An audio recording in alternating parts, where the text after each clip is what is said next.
What's up, everybody? My name is Evan Brown at FF Evolution on Twitter, and you are listening to the Dynasty Hot Seat.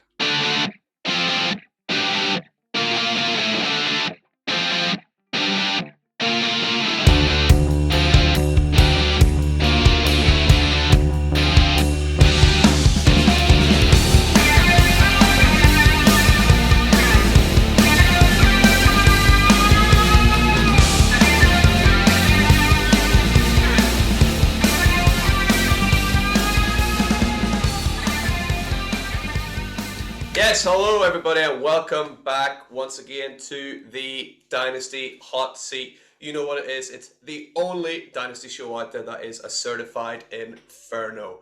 And this week, we're super lucky, we've got here sitting at the opposite end of a sea, but right beside me on my computer screen and yours, we got Evan Braun coming to us, sitting in beautiful, glorious Belfast. I miss it so much.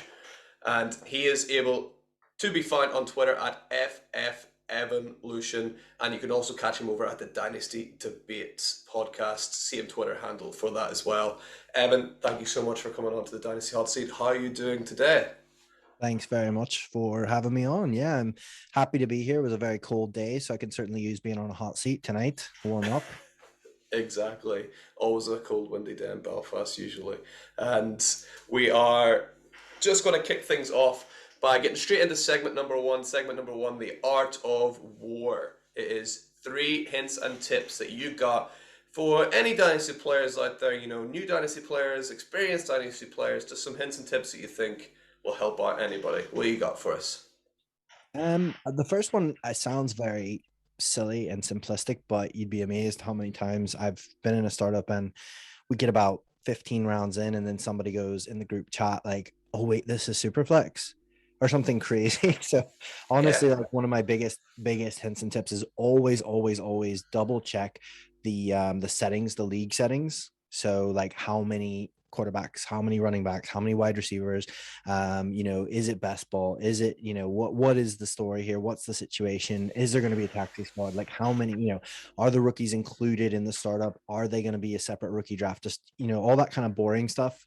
You really need to really double and triple check and make sure, especially if it's one of your first startups, you want to know, because honestly, like if I'm in a best ball versus like a just a regular one QB, that's a completely different strategy for me. If I'm in a super flex versus a one QB, it's very different. If I'm a tight end premium, so all those kind of things really impact or should impact your drafting really. So that would be my first one, would just be like make sure that you really know the settings, as far as like starters, like how many starters are you going to have every week, how much bench depth do you have, things like that.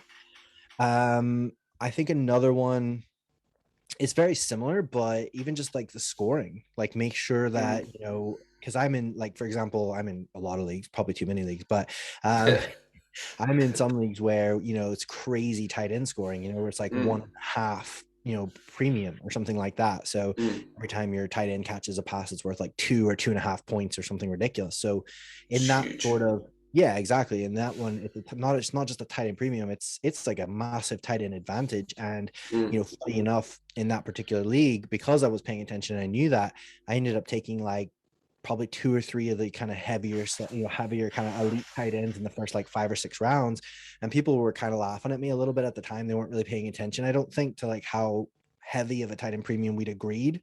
Mm. Um, Long story short, like I've been in the finals and the semifinals the last 2 years, of the league, because I've got like I had Darren Waller, Mark Andrews, I drafted Kyle Pitts in our rookie draft last year. Like I was just like Wow. Yeah.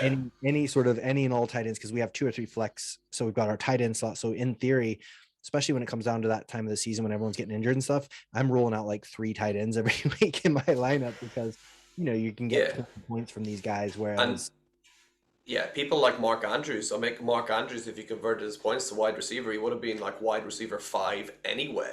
So you add 2 points on top of that per reset, like that is crazy high numbers. So, and you're yeah. right, that all comes from just, reading the rules. I'm a primary school teacher by trade, and I tell my kids all the time, you gotta read the question. So it's the same thing here. You got to read the rules. You got to read the Yeah. setting and just know what you're getting in for before, you end up drafting someone that you shouldn't have or missing out on someone that would have been a league winner because you didn't read the rules. Exactly. And I think for me, that's one thing I'm very big on is like my drafting style very much will depend on the league size even. So again, another hint or tip could be really just digging into like what size league have you signed up to? Because honestly, like I will draft differently if I'm in a 16 team league than if I'm in a 10 team league. I was Absolutely. in a 16 team, we did a 16 team startup last year, or the year before, that was a super flex. And so my first two rounds was like quarterbacks. I was like, I wasn't even thinking about anything other than quarterbacks because I'm like, this is a Hmm. 16 team league. We're not going to have enough quarterbacks to go around. Yeah. But on the other side of that, I did a 10 team super flex startup like last year and kind of waited on quarterback a little bit Mm. because I was like, hey, I was near the end of the draft and I was like, well, rather than fighting for scraps, why don't I'm going to take some of the elite positional players. And then because it's only 10 teams, very unlikely that everyone's going to try and hoard five quarterbacks.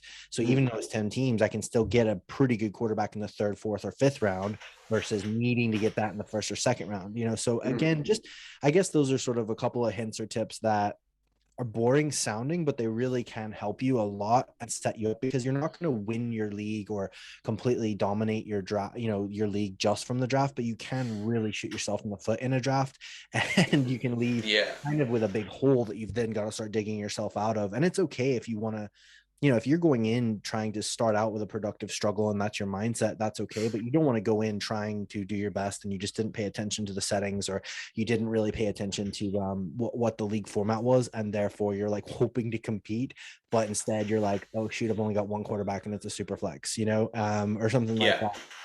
Yeah. No, I think that is great, great advice. And you're right, you said at the start it might seem obvious, but you're right, you just seen an example the other day how someone would go like, oh, I didn't realize in like the 15, I didn't realize it was this. There's always one guy, and it's like, you don't want to be that guy. So make sure you've read through, make sure you've paid attention, and make sure that you're, getting an advantage every single little place that you can. So I thought those are some amazing hints and tips that you're able to share there. And the only other thing, off the top of my head that I would say, is massive, especially if it's your first couple startups, is I know that we talk about in Dynasty, longer shelf lives and like we're talking about longer leagues lasting hopefully for years, but don't be too obsessed with rookies or young players either. You don't want to bypass, for me, age will be like a tiebreaker. Like if I'm looking at two Mm. players and I'm expecting similar production out of them and one player is significantly younger, then I'll absolutely geared towards that player. But if I'm looking and my best options on the board is Cooper Cup or Amon-Ra St. Brown, I'm going to take Cooper Cup. You know what I Yeah, mean? yeah. Because ultimately you want to win. And, especially with wide receivers and quarterbacks and even tight ends, don't need to be as scared of age as you think you do in Dynasty. Anyway. Running backs is maybe Mm. a different story, but yeah, just don't be too. I know because first couple times you do a startup, it's really can be intimidating, and you think you need to only get players 23 and stuff like that on your team. Yeah. And just there's sometimes nothing better than a safe pair of hands, like a Cooper Cup or like someone that you can just put in. You're not having to worry about, you know, when is, this X person going to leave this team so my rookie can be the guy, or just play it safe sometimes is worth it for a couple of positions.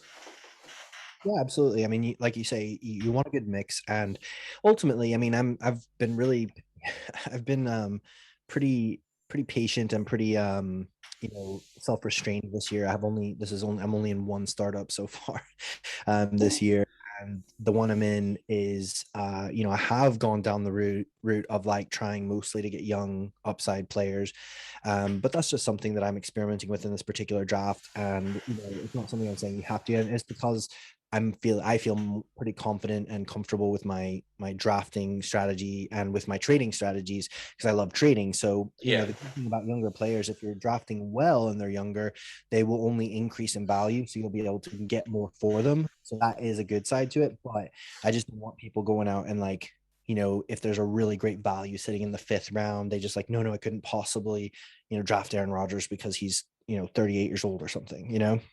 Mm. No, I love that. And you mentioned just there, you're super confident with your drafting strategies, right? Well, So, really, semi. We're well, we're gonna just well, we're just about to put those to the test right now, Evan, as we are about to put you in the hot seat for section number 2, which is our startup mock draft coming right up. And here we are. We've got Evan sitting firmly in the hot seat. Evan, how's that seat feeling? You said it was a bit cold outside, so you're welcoming the flames to the hot seat. warmed up. Absolutely. Nice. That's what we would like to hear. So we have just the same as always for our regular listeners. We got our 12 team, 18 rounds, super flex startup draft. And first question, as always, to Evan is: in an ideal world, if you got to choose exactly where you would start in a 12 team startup draft, where would you like to start? That's a pretty tricky question, actually, to be fair, because there's kind of pros and cons to every position, really. Yeah. I would say, like, I know some people really hate like the bookends, like kind of being at the end or at the very start of the draft. I don't mind it because again, you get the double picks and that's kind of nice, and you can kind of try and manipulate a draft a little bit that way because some if you go bam bam and take like 2 running backs or something like that, everyone starts panicking and then there's a big run. But at the same time, you can be at the end of those runs, and it's not nice. It's not a nice feeling when you're like 11 and 12 and get it back off the board or something like that. So Yeah. I think in an ideal world, probably around probably 2 or 3, just because with it being a snake draft and with there not being a third round reversal, you kind of are in that sweet spot where you're gonna get about you're gonna get one of the premier players, and then you're still Yeah. gonna get about 3 of the top 20 players, and you're just in your startup with that. And that's obviously with an exercise like this, there's no trading back or trading up and things, but in a startup draft, especially if it's a slow draft, you're probably, especially if you're 1, 2, or 3, you've got a really solid position to potentially trade back. So if you're 2 or 3 and you can trade back to 6 and get like another startup, pick a couple rounds later, or a pick, even like a future pick, like a first round pick. I've literally had people that are so excited about Mahomes or whoever. I was the 101 in one draft, and the guy literally was the 104 or 5, and he offered me his spot and like his third round pick and like a future pick or something, back like 4 spots. And I was like, yep, that's fine with me. Sure. So, but in Yeah. even things like this, I would say probably like 2 or 3. I would probably be happiest because you're gonna, like I said, get one of the premier players, and then you're gonna still be able to get probably 3 of the top 20, in your first couple rounds, and then from there it's just building out your roster. Sounds good. So we're going with 2 or 3. Which one are you wanting to lock in? Um, I've been number 2 in this startup that I'm in at the minute, so let's go 2. Let's go 2. 2 is statistically the most popular choice so far on this show as well. I think Really? a lot of people have the same sort of thinking. You're like, I think, the 2 most powerful weapons in Superflex at the minute, fairly undisputed, Patrick Mahomes and Josh Allen. So I think you're happy you're going to get one of them. Probably. You might take someone else. I don't Yeah. know. But, you're probably happy getting one of those 2. And I think people are happy just to take that extra little, like, pick number 1 on the snake on the way back. Yeah, exactly. I mean, like I said, honestly, I am one of the people that I don't actually, I would say all things being equal, I would rather either be at the start or at the end of the draft. I don't Yeah. really like being in the middle of the draft just because, yeah, you're kind of like, it's so it's so much more frustrating, like trying to build your roster in some ways, because it's nice that you can be in the middle and you can kind of catch those waves as they're going. Mm. That is really helpful, but it's hard to get a lot of momentum. Whereas I love being able to take like 2 players kind of close back to back, and you're sort Yeah. of like, okay, my wide receiver core is halfway there now, or something like that, and you sort of just Mm-hmm. feel for your roster a bit better, I think. So I would probably be 1, 2, or 3, or like 9, 10, 11, 12, somewhere in there. But Nice. 2 is fine. 2 or 3 is let's All lock it. right. Well, let's get 2 locked up as the mock draft tool boots into action. We can see Patrick Mahomes is the 101, like he is in so many leagues around the world. And now, Evan, you're on the clock here at pick number 2 in the first round. Who are you thinking? Well, because it's a super flex and it is a 12 team, so it's not like the biggest of leagues, but it's a big enough league. There's not going Yeah, to be loads of quarterbacks just laying around forever. And like you said, there is sort of an elite tier of quarterback that you want to get in on. For me, like I think the way I look at with Superflex is I don't necessarily I don't do the whole like QBX thing where you get like, five of your first six picks are quarterback, but mm, I certainly love to start out my team with an elite younger quarterback if I can. And so for me, yeah, I Josh Allen here. yeah. I think Josh Allen will be the consensus choice here. There's some people out there, including myself. Actually, I'm putting Herbert in the same kind of bracket with Mahomes and Allen, but I think he's a clear Yeah. three as Well, well. interestingly enough, in the draft that I'm doing, I'm the 102.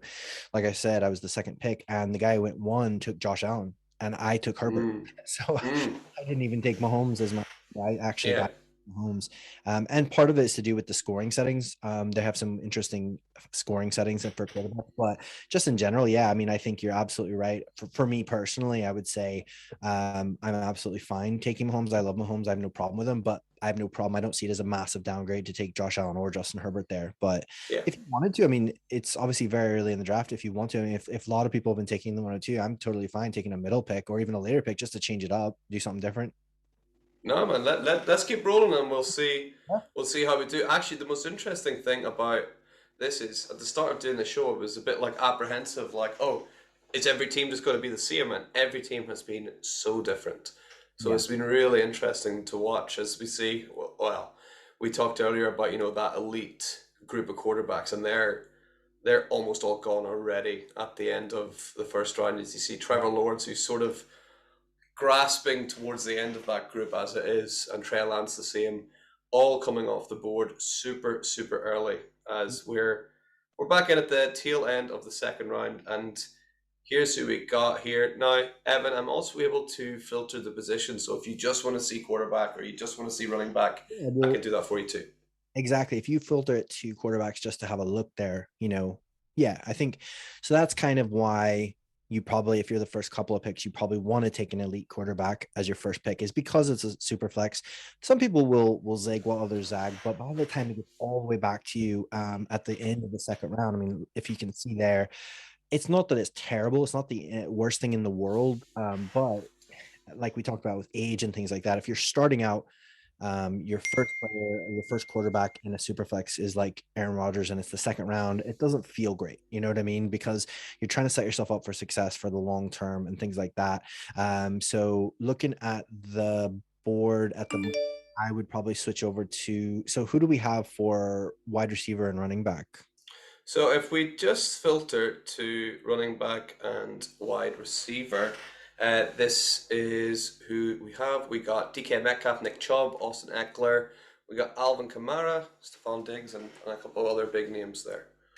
Um, Yeah, so I think what I would do here is probably go what I like to do is build up for a startup. I like to build around if it's super flex, quarterback, and like wide receivers. So Mm-hmm.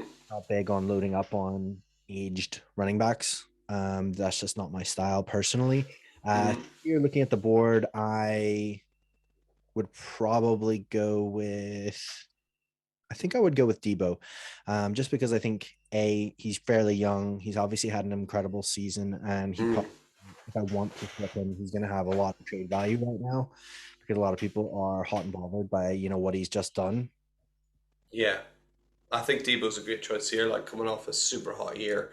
And, Yeah, that usage in the running game as well is, exactly. Yeah, that's electric. And here we are. And just as we talked about, at the start, it's a quick turnaround. We're right back on the board again here at the start of the third.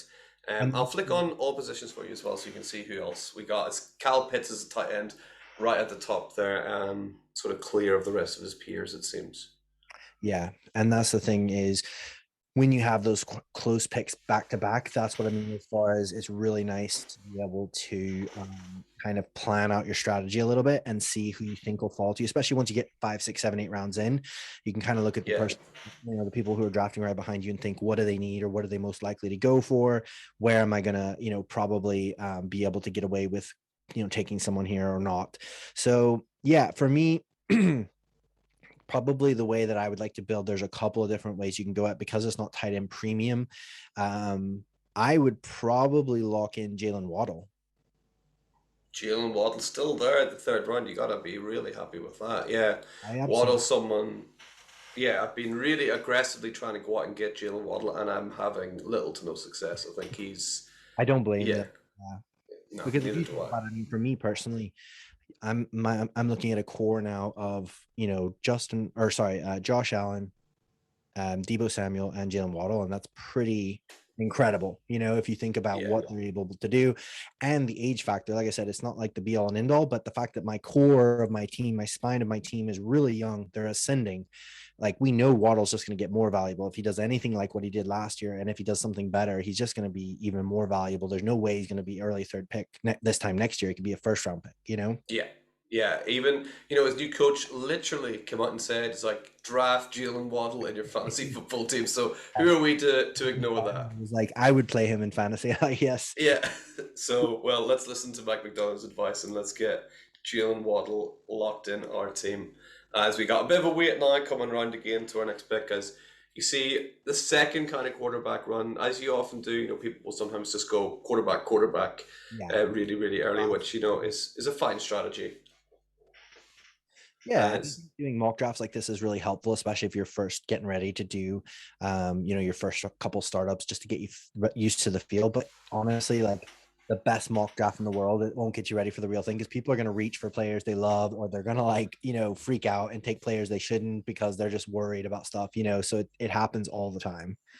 Yeah, like just in the last the last startup draft I was doing, there was a player I was like, right, I'll take him, and like I think it was one of the quarterbacks. Yeah, it's Matt Ryan. I was like, I'll lock him in as my third or fourth quarterback in like 2 rounds, and he went 2 rounds before I was thinking about maybe taking him. Yeah. And that's the thing is that's what I mean. Like mocks like this are really good and helpful, especially to start thinking through your strategies and what you feel most comfortable with. But again, like it's so hard because you get into you get into a real draft, and like honestly, there's people who will take like Kyle Pitts at the 103 and like a super flex tight end because they believe that he's obviously a generational talent. He's great at the tight end position, and it gives them such an edge. And so they're locked in and they're all about that life. And that can really tilt you if you're not used to that. Like, what is happening? What to do. So who do we got left for quarterbacks here? Just because it is a mock and obviously the computer's simulating, I want to see what options we've got here. Yeah, so you got Tua and Tannehill there. You got Deshaun Watson, probably the most talented of the quarterbacks on the board, but obviously a bit of a mess his situation at the minute. But signs looking like he will play, but it's hard to tell. I think it's really unfortunate with all the stuff that happened off the field. The NFL being what it is, it wouldn't surprise me if he's back playing fairly soon. What about wide receivers? Who do we have left at wide receiver? Let's have a check. So wide receiver, DJ Moore up at the top, Terry McLaurin, and then 3 in a row of my favorite players. You got Devonta Smith, Elijah Moore, and Calvin Ridley in a row. Some other names are Keenan Allen, Michael Pittman Jr. too. For now, I'm going to try something a little bit risky. I'm probably going to lock in Devonta Smith here as my wide receiver 3. Devonta Smith. I mean, just for talent alone, Devonta Smith is, the sky's the limit, and it's quite nice here as well that we're, really quickly back on the board, and you're hoping that Philadelphia. Well, maybe you're not. Maybe you do believe in Jalen Hurts, or maybe you're hoping that a more able thrower of the ball will come in Philadelphia. Maybe even Deshaun Watson. Who knows? And then that is going to really boost. I think Devonta Smith is one of those guys who's talented enough to almost like supersede the quarterback play, if you know what I mean. Like, don't get me wrong, it would be much nicer to have Aaron Rodgers throwing him the ball or Deshaun Watson throwing him the ball, but we've already seen him be fairly competent and useful his rookie season with Jalen Hurts playing. So I'm pretty confident. I'm really excited about in my rankings he's in the teens somewhere, so he's outside of a wide receiver 1 for now, but he's certainly a very rock solid wide receiver 2. What quarterbacks are left? Sorry, if I can just have a Let's quick. have a look. So Tua and Deshaun Watson still available there. Mac Jones and Zach Wilson If and, we go back to and wide Carson Wentz. receiver, I think what I would do here, if we go back to wide receiver, and actually just real quick to see the tight ends as well. I Yeah, know of it's course. premium, but I'm a fairly staunch believer in having like an elite tight end if you can, if it Mm. doesn't cost you too much. So we are first, second, third. We're at the start of the fourth. Looking at the board there. To be honest with you, um, I'm probably that's tough. It's not tight end premium. Okay, what I'm probably gonna do is I'm gonna be risky here, but I'm gonna lock in Elijah Moore as my. Elijah Moore. I love it. You've just taken two of my favorite players, Oh just yeah, back I to love back. Elijah Moore was my man crush last year. I've got him in most of my league. Oh, Tried to trade for him where I can, but I think everyone else loves him too. So yeah. and he's in my teens. So if you look at like I've got now 4 wide receivers that I can start every week, but they're all young, Hmm. all inside my top 20. And Yeah. so for me, I'm loving this start because obviously with it being a mock draft, I'm not sure what quarterbacks are going to fall back because they're just going to look at ADP and stuff. But if this is a Hmm. real, I think people are going to start feeling nervous about, shoot, I only have one wide receiver, and they're going to start looking to scramble and grab people. And Yeah. and that's where then you can start. So then you can start, like I said, manipulate the draft. So if this is a real draft, and I'm sitting here and I've just hammered wide receiver, wide receiver, wide receiver, people down the line are going to be getting nervous about that. They're going to see that and they're going to be like, crap, he's getting all these good young wide receivers. I need a good young wide receiver. And then that pushes more of the talent back to you around. So you're kind of getting the creme de la creme, but you're also manipulating the draft. Most likely, some sort of a wide receiver run will go, and you can push some of the tight ends and maybe some of the quarterbacks back to you so you can still get solid play on the way back. Yeah, I think that is brilliant, and even just, for those people listening not able to see, if you just look at the screen, the wide receivers there, it's like, oh, this is pretty good. You got DJ Moore, good. Calvin Ridley, good. Keelan Allen, and then just you go down 3 or 4 spots, you got Marquise Brown, you got Amari Cooper, you got Michael Thomas, good players, but Yeah, you they're don't want your not draft that tier. Thomas as your wide receiver 1 or 2 at this stage. No, not a chance. So you gotta love Elijah Moore being locked in, pairing him up with Devonta Smith. Something I'm able to do, thankfully, in my home league. I made my favorite trade I've ever made in my life was for Elijah Moore. I managed to flip when Cordero Patterson was white hot. Managed to flip out Cordero Patterson and also Damian Williams, who I think was lined up to be the starter, and flipped him for Elijah Moore and Dallas Goedert, which is my Uh, favorite trade, hands down.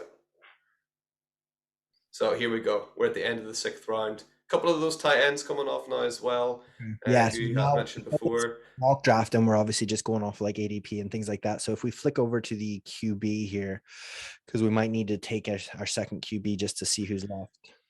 Yeah, so the QB's still there. You got Carson Wentz and Baker Mayfield up at the top. Kirk Cousins, always Mr. Reliable. And then a couple of more risks. Derek Carr is pushed down a little bit there. Probably deserves to be a bit higher. Yeah. Yeah. So I think and then can we just have a look through and see who all we've got? Because we're in the sort of 6th round now, aren't we? Yeah, we're at the end of the 6th. Yeah, so Josh Jacobs and Michael Pittman Jr. sitting up at the top with Clyde Edwards-Helaire and Rashad Bateman as well as some others. Okay. And again, for me, this is just an insight into how I think about startups is especially in this time of year. Like if I was actually doing a startup right now, which I am, but if I'm doing a startup in February, March, I'm not really worried because I mean, there's so many months before I need to field a starting lineup. I'm really, Mm-hmm. really worried, not worried. I'm mostly concerned and focused on acquiring value. So I'm like, hey, Mm.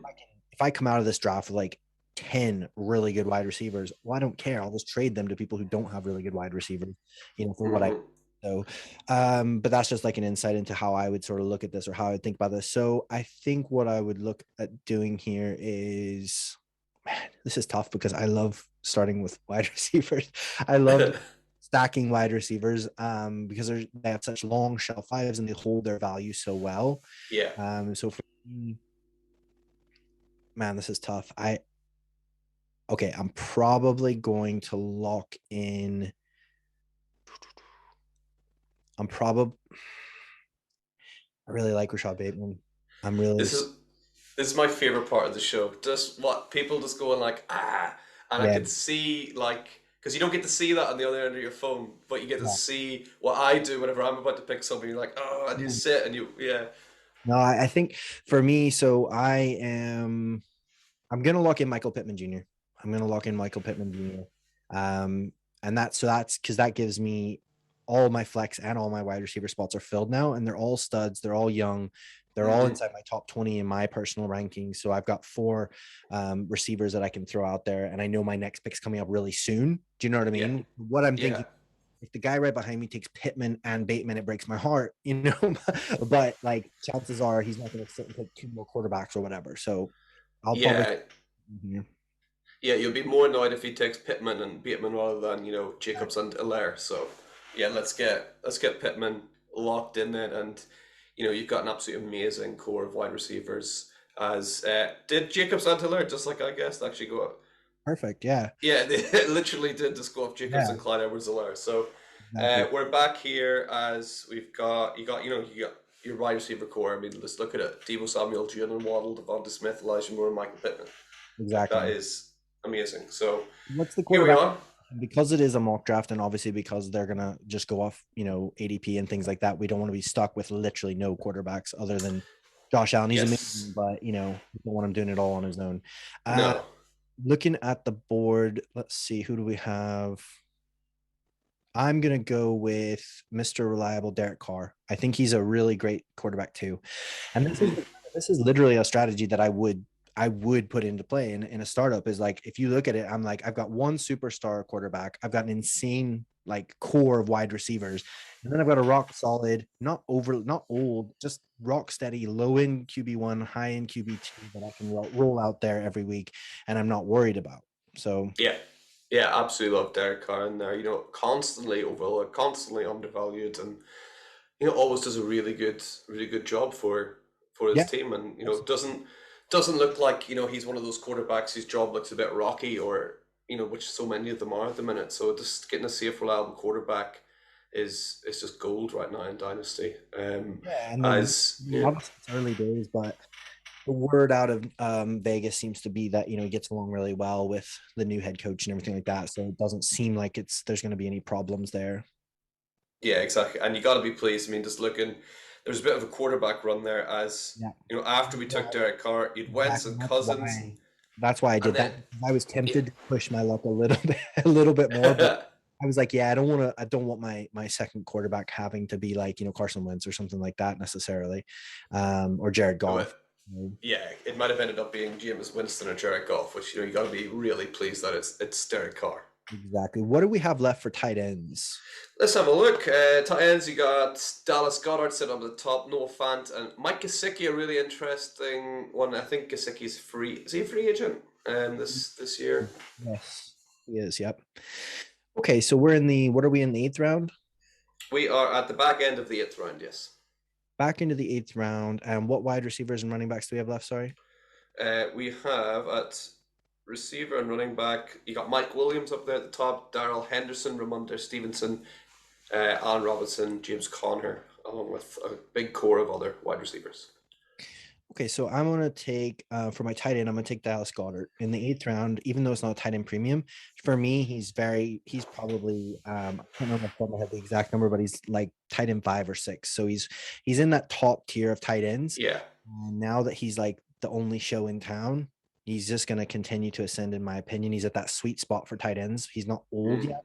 He's just hitting his prime. So for me to get like a guy who he's not going to win you every week, but he certainly has that upside to win you a week as at your tight end position, because there's going to be weeks where he gets you 25, 30 points. So to get him at the end of the eighth round, really happy with that. Yeah, you got to be super pleased with Dallas Goddard there as we're quickly back up again as Mike Williams comes off the board. We'll pause our draft at the start of the ninth round, and those same names pretty much there apart from Mike Williams, who you mentioned. You got Darrell Henderson, Chase Edmonds, and Ramondre Stevenson at running back, and a big gang of sort of other wide receivers too. Filter just to running back. I just want to see something here. I'm just curious. Yeah, of course. So just running back. So this is one thing that I would normally sort of look at. Like usually when we do startups this time of year, a lot of people would have where you can sort of put in kickers in place of rookie picks, so you can choose your rookie picks as you go along. Yeah. Well, if we were just doing the old school way of like, I'm going to get the next to last pick in the start or in the rookie draft or something like that, maybe because I got two. So maybe I'm going to get the 110 or 111 for the, so you know what I mean? That even impacts how you're drafting, because then you're sort of thinking, okay, running back wise, who am I going to be having available to me, or who can I look to have? So wide receivers. Can we just check those again? Yeah, of course. So wide receiver Robinson, LaVisca Chenault, Brandon Cooks, and also reliable Alvin Ross and Braun as well up there. That is true, actually. Yeah. So for me, just sticking with my sort of preferred sort of technique there, I'm probably, if it was me, I'm gonna walk in Darnell Mooney here. Just because he's like now my fifth or sixth wide receiver. So I'm walking in depth. And again, he's young, he's ascending, he had a great year. So yeah, nobody. Yeah, I think Darnell Mooney is a good choice, especially like, this is something I said as on episode 1 with my own hints and tips, is you got to remember that these players that you draft are going to be, players in the league that you can trade for eventually as well. So no one's going to give you Ramondre Stevenson for Darnell Mooney, probably. That's probably not a trade you're going to see. You're going to need extra. So there you got the option of Mooney or, Ramondre Stevenson. You have to take Mooney because he's worth more. Because if I want to, like you said, I can turn around and trade Mooney right now for James Conner plus, probably. You know what I mean? If I'm like, okay, well, it's a month till the season, I need a starting running back here. Can I have James Conner? You can have my sixth wide receiver, and I'll still draft capital in 23. So we're at the 10-11. I was hoping Amon-Ra might drop back to me, but he did not. Yeah. So if we're looking at, what do we got going on here? You got Juju Smith-Schuster up at the top. Cordarrelle Patterson, can he do it? Kind of faded towards the end of the season. Can he light up the league again? It's risk. Melvin Gordon, one of my favorite, late round drafts as well at running back. At this stage, we've basically embraced a zero RB strategy. And so if that is your situation, you're now getting into the place where I like Juju, he's fine, but I've got like 6 receivers, like you said, we don't want Taylor Heineke. Michael Gallup's fine. He's a good wide receiver, but again, sounds great, but I've got 6 younger up and coming guys that I'm really excited about. So for here, I'll probably take Melvin Gordon as my RB1 because it's kind of RB ball, but I'm in like the 10th, 11th round, aren't we now? Yeah, we are at the back end of the 10th here. Yeah. So I've exhausted no like elite capital on a running back, which I'm absolutely fine with because they're so you can find. We all found Cordarrelle Patterson on the waiver wire last year, and he's like RB9. Yeah. Same with James Conner. I mean, you could have traded for James Conner, Cordarrelle Patterson, and Melvin Gordon combined, for like a second round pick last year and still top 12. So yeah, I'm happy with that. I'll probably lock in Melvin Gordon here as my running back 1. Nice. Let's get Melvin Gordon locked in, a free agent, but I think no matter where he goes, he's going to do well. He's shown that just over the years that he's really solid, even in a sharing system in the backfield. Yeah. And the thing is, so with this type of build, the way I'm looking at it is I'm only going to start 2 running backs, obviously, because I don't have a lot of running backs. I'm only going to start 2 running backs, and all I need is like decent production from them. If I can get, running back 2 numbers out of my 2 running backs, I've got such a great core of wide receivers and good quarterbacks and a really good tight end that I'm feeling great about that. So now I'm just building depth and I'm trying to get young and upcoming, or still talent that's still on its way up, or it certainly hasn't plateaued yet. Because again, if you think Adam Thielen right now, there's nothing wrong with that. He'll be great this year, but he's 30 years old or whatever, 31, and age is important, especially in Dynasty. So it's not the be all and end all, but it is important. So for me, looking at this list, you know what? Quarterback depth is important in a super flex league, and I really like Davis Mills. I'm going to take Davis Mills as my 3rd quarterback. Yeah, I think this is a great pick here. Mills is someone I've been trying to snap up a lot as well, and especially with his new coach. I was speaking, Anthony Corrente reminded me of his name, and I've forgotten it again. His new coach is a bit of a wizard. Lovie Smith. Well, Pep Hamilton is the OC. So Pep Hamilton was quarterbacks coach last year and did wonders with Davis Mills. And then he was also the quarterbacks coach the year before for Herbert. Yeah. And he was also instrumental in developing Andrew Luck back in the day in college and even at so yeah, he's a bit of a quarterback whisperer. So the fact that Yeah. they've retained him and kept him as the OC is really, really good. And I just really like Mills. Like what I saw last year, I mean, like if we're just taking like name and draft bias out of it, he was probably the second best rookie quarterback last year behind Mac Jones, like just Yeah. statistically the way he played and how well he played. So yeah, I'm absolutely because of the type of build that we're going for. Now I have a little bit of quote unquote depth at my quarterback position in case someone gets Yeah.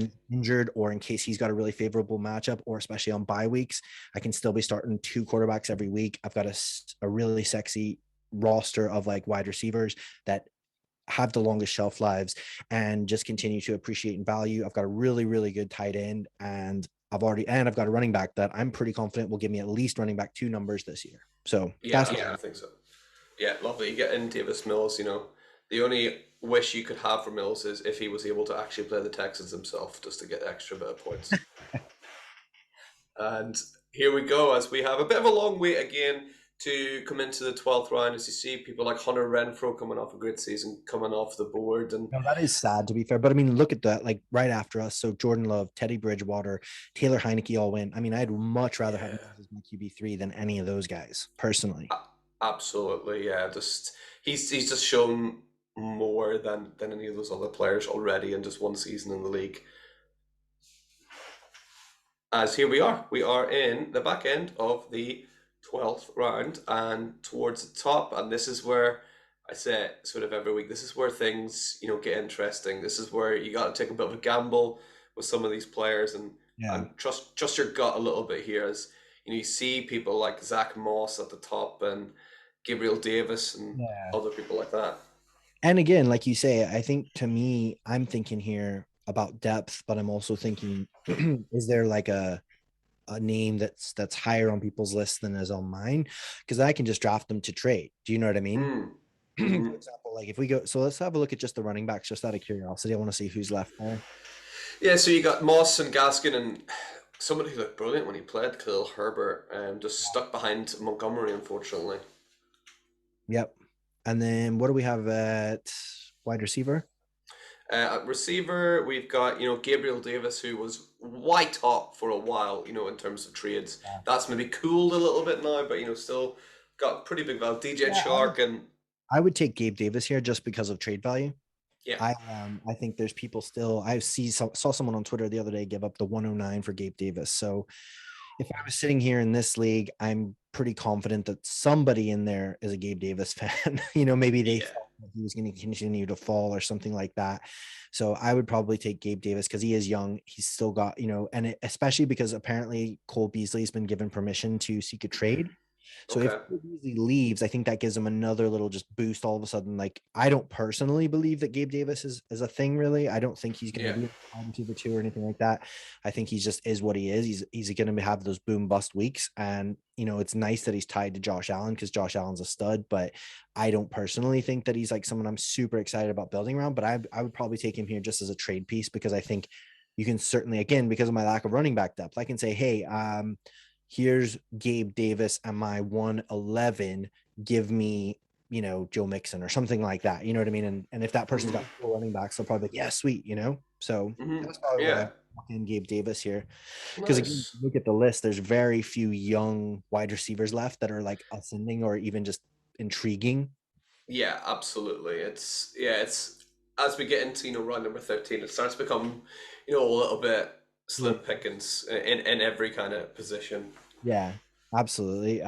So let's see. What do we have at tight end? Just out of curiosity, just to Uh, at fall. tight end, we got Irv Smith Jr. sitting up the top. Dalton Schultz was Dalton Schultz not tight end number 4 or something last year? Yeah, I think He's everyone was still really there. down on him because he's going to be a free agent, and then they thought that maybe the Cowboys were just going to let him go. But with Jarwin having that injury now, he's going to have surgery and stuff like that again. I would Mm. be surprised if they bring him back.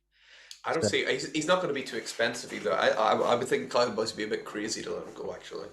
yeah, just real quick then, if we could look at quarterback and running back as well. Oh, quarterback, not much doing there. Tyrod Taylor and Drew Lock. No, not exciting, not good times. So Yeah, and then sorry if we can throw in wide receiver as well. I just want to make sure Yeah, I'm of not course. missing anybody. Yeah, you got Terrace Marshall, Robbie Anderson, DJ Shark up there as well. In the mix towards the bottom, you got Jalen Rager and people like that. Yeah. Do you know what? I think for me personally, again, just because I love trading, so that's one of my favorite things in Dynasty. I would probably, just with who's on the board and what the situation is, I'd probably take Chark here, because he's a free agent, and I think if he signs with somebody like the Bears or somebody like that, he's Mm. going to go from like what are we in like the 14th or 15th round, so I'm going to be able to get more than I paid to acquire him. So Yeah, I like for example our last two picks, so I can take Chark and Gabe Davis, flip those two, which I'm not really planning on using much anyways. They're just bench. mm-hmm.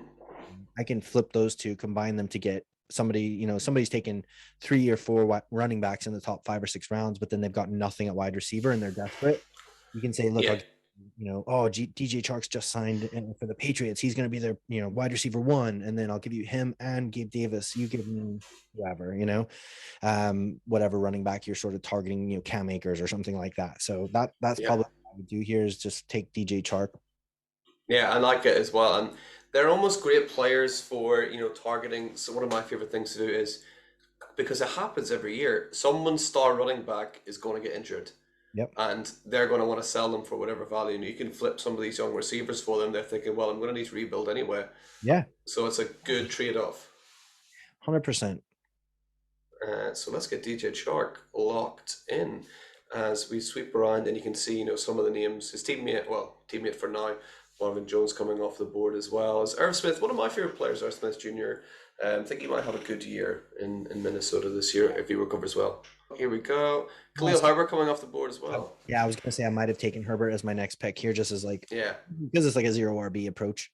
I do like Herbert. I think he'll have some standalone value possibly this year, but especially if Montgomery goes down, then I think he's looked really good. So what do we have at running back?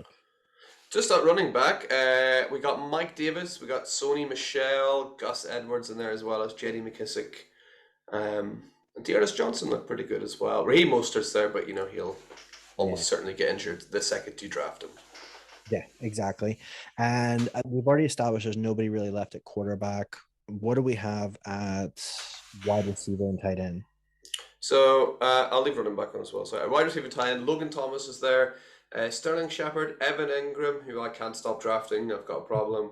And Johnny Smith as well down there. Robert Tunyon. Yeah. Yeah, I mean, for now, I think, yeah, I would probably look at taking maybe Evan Ingram here because, again, he's a free agent. So, again, I'm just thinking trade value. Like, if he gets a deal, if he goes somewhere and signs as like everyone, I think in Dynasty, we tend to paint overly flowery pictures of like every player. We want the best for them and we kind of expect for them. So I think if he goes somewhere, and signs a decent deal in Seattle or something like that, all of a sudden everyone's gonna be like, oh man, he's gonna be amazing. And then it's just gonna be like, what have you paid to acquire him? Next to nothing. What can you flip him for? He's still gonna be an athletic tight end. He's still not old, so you could in theory definitely make a return on your investment here. So I'd probably take Evan Ingram as my tight end too. Yeah, I think Evan Ingram is a good choice. And my thinking behind taking so much of him is, is Evan Ingram as bad as the Giants as an organization are bad? I don't think so. So I think Ingram, once he goes somewhere else, will start to show some of that talent he's shown, in his first year in the NFL. Yeah, absolutely. And we got our quick turnaround again as we see top of the 15th round, Josh Palmer coming off the board. Interesting. Here we go. I'm just curious. So if we go to running back, I want to scroll down and just see, because in case sometimes I find I really like Dynasty News. Obviously, I do like writing for them and ranking for them and stuff like that. So I love them. But even with Sleeper and everything, sometimes you just find little anomalies that slip through the cracks, with your any. So just Keyshawn Vaughn there, interesting one. Anyone else standing out? Marlon Mack, coming off some bad injuries, but has looked pretty good in the past if he can stay healthy. Yeah, let me see. So if we roll back up again. So I mean, for me, who is it? And sorry, let's just look at wide receiver again real quick. Yeah, of course. So Nicole Collins at the top, a pretty good player. AJ Green, Cole Beasley we talked about earlier as well, still there too.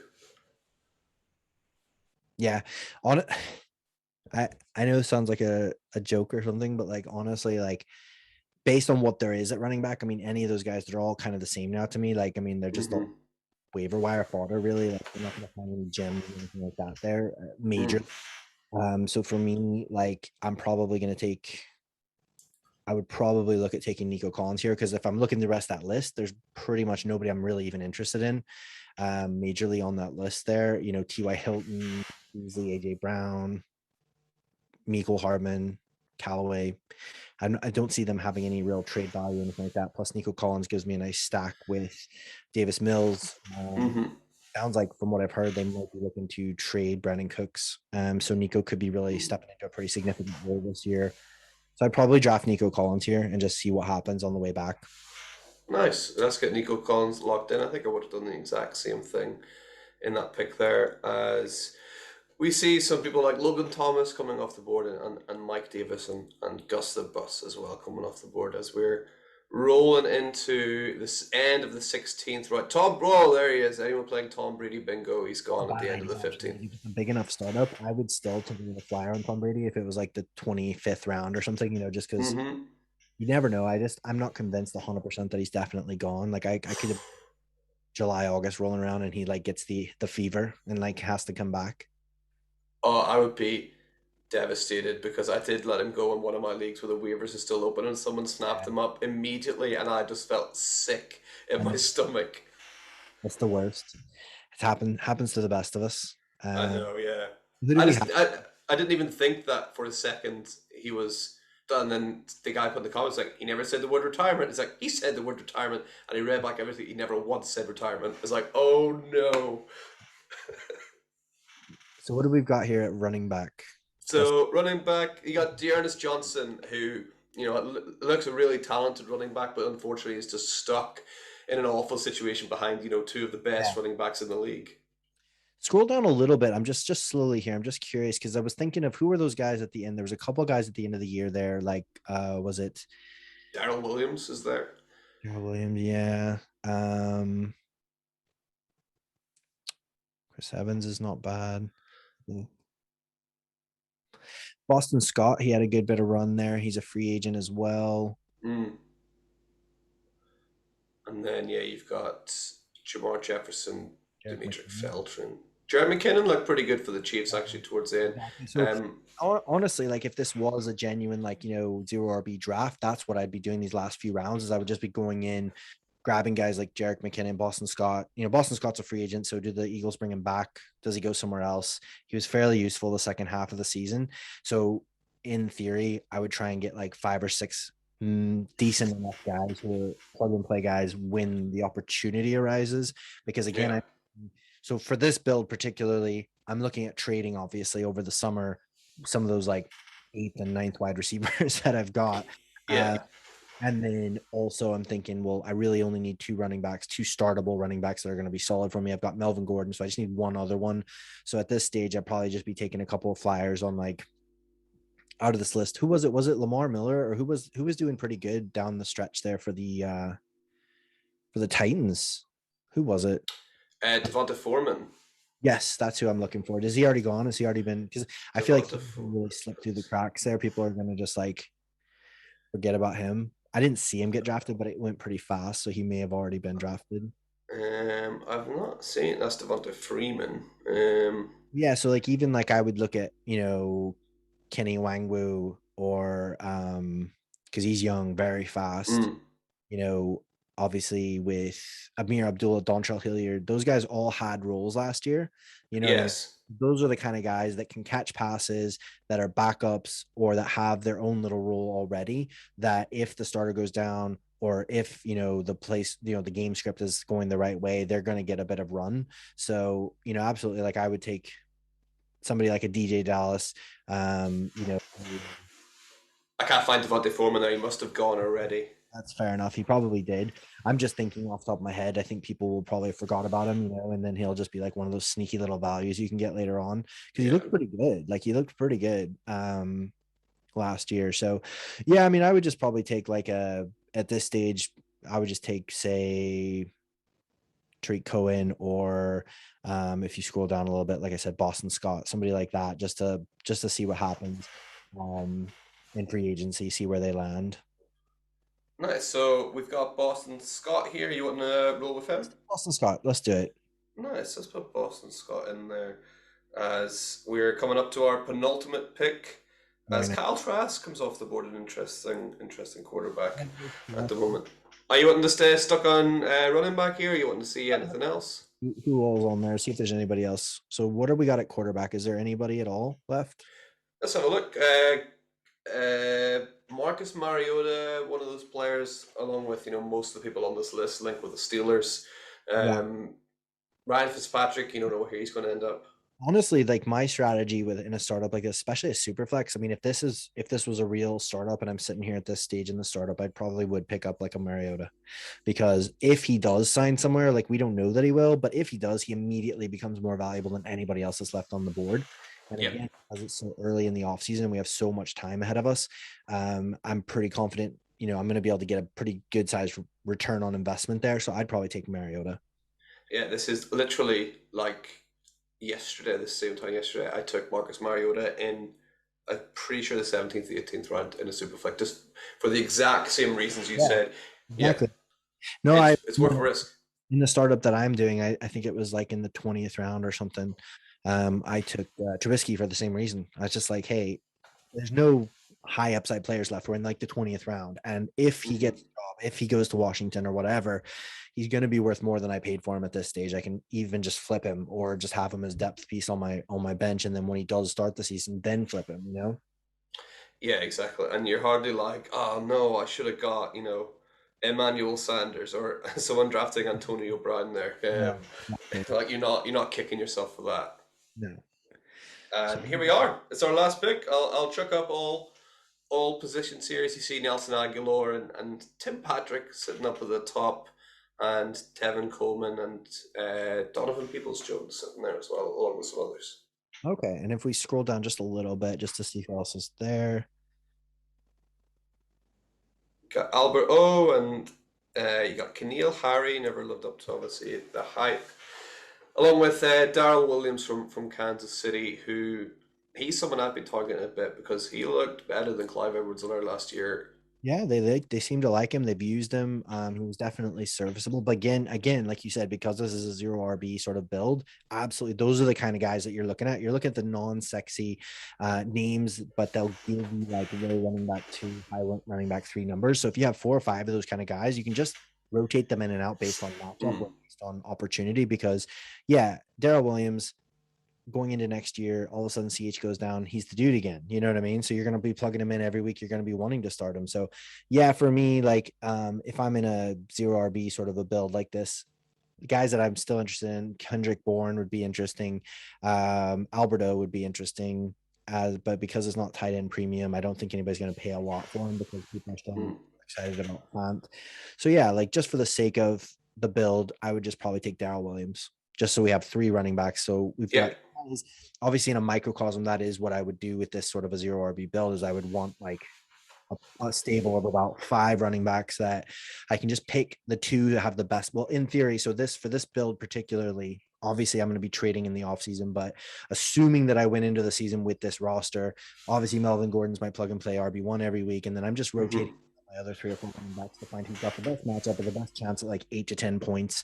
And then I'm just putting in my best wide receivers, my best quarterbacks, and my top tight end, and just letting them wreak havoc.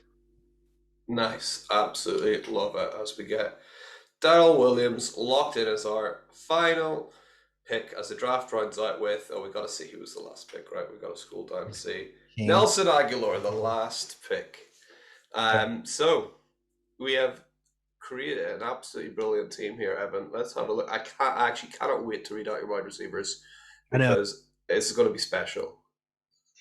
It's going to be, I'm going to need some alone time after we read this. So here we go. Quarterbacks looking pretty special as well. You got Josh Allen, Derek Carr, Davis Mills, and Marcus Mariota in there, which you got to be pleased with. You got your 3 running backs you mentioned earlier, Melvin Gordon, Boston Scott, and Daryl Williams, who again you can flip some other pieces around, gain more running backs should you need it, and then this is what the people want to see. Moneymaker. Let me just give this the intro it's due. We've got Deebo Samuel, Jalen Waddle, Devonta Smith, Elijah Moore, Michael Pittman Jr., Daryl Mooney, Gabe Davis, DJ Chark, Nico Collins.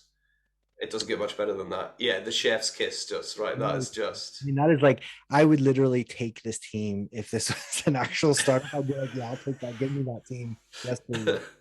Nice, you have to love it. And then your tight ends, you got Dallas Goddard and Evan Ingram as well.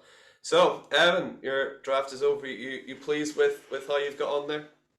I love it. Yeah, absolutely. I mean, like I said, in all seriousness, like if you scroll down a little bit, so my process would be if we're doing the whole thing where we're just like a reverse of the startup for our draft for our rookie picks. So I'm gonna Yeah, have the 11 for the rookie draft, right? There's yeah, like three running backs that I'm interested in taking in the first round in this draft. So at the 111 in a super flex, I'm actually not that far away from probably whoever the third one is. So I'd yeah. be to take my 111 and go to the person with like the 106, and I would take my 111 and I'd say, what about my 111 and Gabe Davis to get me up to the 106? Mm-hmm. I get up to the 106 and I can grab Kenneth Walker or Isaiah Spiller, whoever of those guys is kind of dropped, because realistically it's a super flex. Malik Willis is probably going to go. Someone's going to be excited about Traylon Burks. Someone's going to be Yeah. taking all, you know what I mean? So if I can get up into that top 5 or 6, take my 111 and say, here's my 111 and Gabe Davis. Gabe Davis doesn't matter to me. I've got 5, 6 other receivers ahead of him. So all of a sudden, then with one little move, if I can go into the season with Kenneth Walker the third as my RB1, Melvin Gordon as my RB2, and those quarterbacks, those wide receivers, and those tight ends, like just give me the money now. Like the season's over. You know, just give me the champion. We'll start engraving my name right now. But that's what I mean. That to me, I love that. I'm super happy with that as a startup. 100%. Because to me, you can always trade for running backs because nobody wants the James Connors. Nobody wants the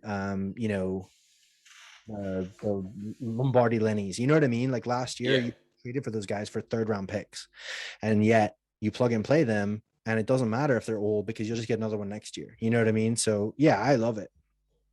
Yeah, you're right. You're right. That's a really excellent way of saying it. It's like you'll just get another one next year. Whereas, you're not going to get Jalen Waddle or Devonta Smith or Elijah Moore. I know the wide receiver class has been amazing the last couple of years, but a dip is coming, and this year, the guys look pretty good, but I don't see a Jalen Waddle in this year's class in particular. So Well, yeah, yeah, exactly. You look at this team, and like for me personally, in my ranks, I've got 1, 2, 3, 4, 5 top 20 wide receivers that I can start every week. So amazing. that's going to be pretty hard to compete with in a PPR league for other teams. You know what I mean? Who went wide receiver light. So the difference between what Melvin Gordon scored points per game versus, I don't know, like Cam Akers or something like that, it's probably 2 or 3 points a game, maybe. But Yeah. if I've got 5 top 20 wide receivers plus a top 5 or 6 tight end and an elite quarterback, plus I can mix and match Davis Mills, Mariota if he gets a job, and Derek Carr. Like there's no areas of real weakness. It's just Mm. it's just it's hard because running backs are fun and running backs are sexy, and it's hard not to have Yeah. sexy names on your roster. You want the DeAndre Swifts or the Christian McCaffreys, but the truth is, if you're willing to like forego that, you can certainly still compete, and you can have a lot of value for your roster that can pay dividends in the long run, especially trade market value. If Cole Beasley goes, his value goes up. DJ Chark signs somewhere, his value goes up.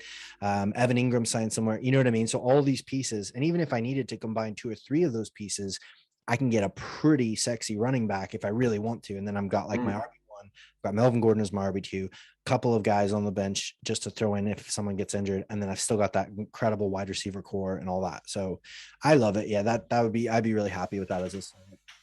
Yeah, you gotta love it. And then, if you're really shooting for the moon, maybe sleeper, just slap a little running back designation beside the wide receiver for Debo Samuel as well, and then you're Oh, wow. just That would be that would be incredible. That would just be, yeah, that would be the dream.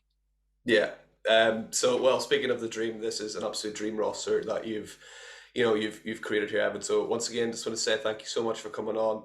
Thanks to everybody for listening at home as well. And as the embers cool a little bit, from Evan's hot seat experience, just reminding everybody at home to keep themselves and their team lit. And we'll see you next week.